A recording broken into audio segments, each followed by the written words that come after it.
नमस्कार, आप देख रहे हैं आर हिंदुस्तान न्यूज। आनंद सक्सेना के साथ फिरोजाबाद से जिला संवाददाता राजेंद्र कुमार की रिपोर्ट। पहलगांव घटना को लेकर बोले, आप देख लेना, कार्रवाई नहीं करेंगे।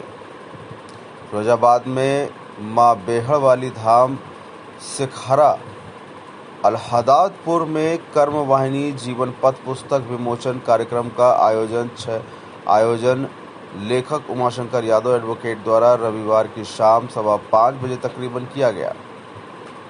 कार्यक्रम के मुख्य अतिथि समाजवादी पार्टी के राष्ट्रीय महासचिव प्रोफेसर रामगोपाल यादव रहे। वहीं मीडिया से रूबरू होते हुए प्रोफेसर रामगोपाल यादव ने जाति जनगणना पर कहा कि हमें अभी भी संदेह है कि केवल बिहार और बंगाल के चुनाव के लिए घोषणा की है।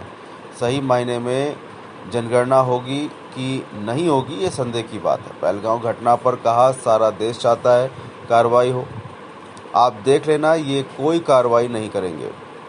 रामजी लाल सुमन को कहीं जाने ही नहीं देना चाहते हैं और हम कानून अपने हाथ में नहीं लेना चाहते हैं। देख रहे हैं सरकार कुछ कर पाती है या नहीं।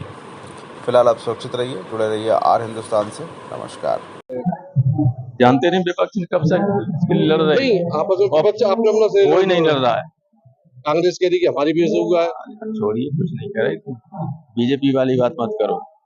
यही रोज कल कह रहे थे कि जातिगत जनगणना कराने मांगने वाले देश में गृह युद्ध कराना चाहते हैं।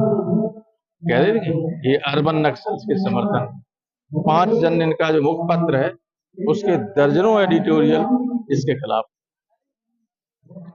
हम लोगों के तो इंडिया गठबंधन में भी ये था और हम तो जाने कब से कर रहे हैं।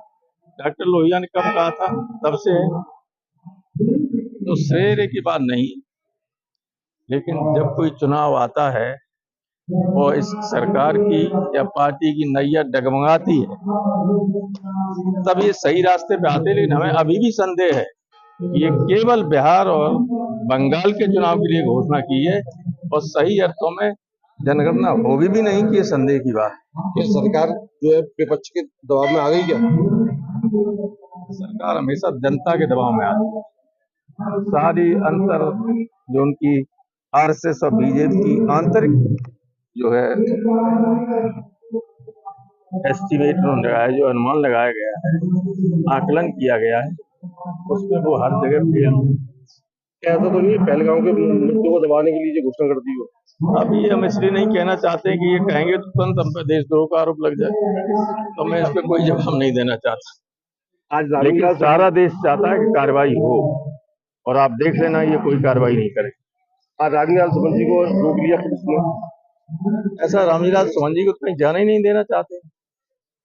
रोज आज फिर आई कि जिनके हाथ पैर जब तक नहीं तोड़ देंगे तब तक मानेंगे नहीं। तो ये है, रामजी लाल सुमन के बिगाड़ कुछ नहीं पाएंगे। जब रामजी लाल सुमन और पीडीए के लोग अगर आ गए तो ये धमकी देने वालों को पता नहीं चलेगा। हम लोग तो कानून अपने हाथ में नहीं लेना चाहते हैं। देख रहे हैं कि सरकार कुछ करती कि नहीं करती।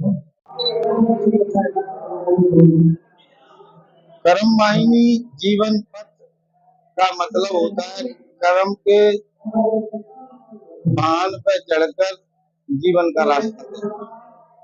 तो मैंने इस पुस्तक को 18 पुराण, उपनिषद, गीता जी और तमाम विद्वानों की किताबों को पढ़कर मैंने उनका सार निकाला है और इसमें मैंने जीवन के हर पहलू पर चिंतन और मनन किया है।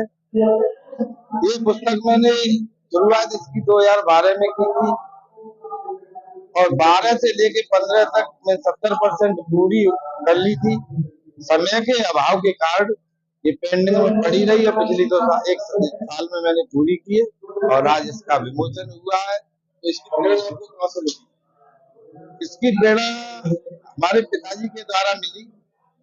पिताजी जब अंतिम समय पे थे और उनसे हमारे एक ताऊ मिलने आए, उन्होंने कहा कि आप सब संपन्न हो, आपकी 82 साल की उम्र हो गई प्रधान जी, आपका परिवार शिक्षित है, संपन्न है, सब लोग समाज में आपकी अच्छा व्यवहार है, अब आप भजन करिए भगवान का। तो उन्होंने कहा कि यहाँ तो मैंने बहुत कुछ किया है लेकिन भजन ही नहीं कर पाया, वहाँ नहीं लेके जा रहा हूँ।